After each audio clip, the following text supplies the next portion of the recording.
அதிமுகவின் மாநில செயற்குழு கூட்டம் கட்சி தலைமை அலுவலகத்தில் அவைத்தலைவர் மதுசூதனன் தலைமையில் பொதுச் செயலர் ஜெயலலிதா முன்னிலையில் நடந்தது.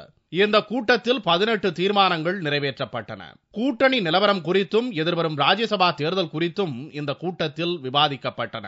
நதிநீர் பிரச்சனையில் நமது உரிமை தாரை வார்க்கப்பட்டுள்ளதாகவும் இதற்கு மாநில அரசுதான் காரணம் என்றும் புகார் கூறப்பட்டுள்ளது.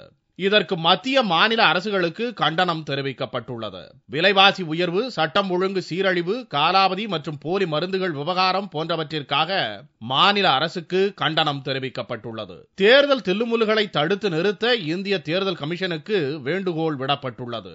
இந்திய பொருளாதாரத்தை சீர்குலைக்கும் வகையில் ஸ்பெக்ட்ரம் ஊழலில் தொடர்புடைய மத்திய அமைச்சர் ராசாவை பதவி நீக்கம் செய்யவும், தொடர்ந்து ஜெயலலிதா மீது அவதூறு பிரச்சாரம் செய்து வரும் கருணாநிதி மீது மான நஷ்ட வழக்கு தொடரவும் இந்த தீர்மானத்தில் வலியுறுத்தப்பட்டுள்ளது. இந்த கூட்டத்தில் கட்சி நிர்வாகிகள் பங்கேற்றனர். இந்த கூட்டத்தை முன்னாள் அமைச்சர் முத்துசாமி புறக்கணித்தார். அவர் மாநில அமைப்பு செயலர் பதவியில் இருக்கிறார் என்பது குறிப்பிடத்தக்கது.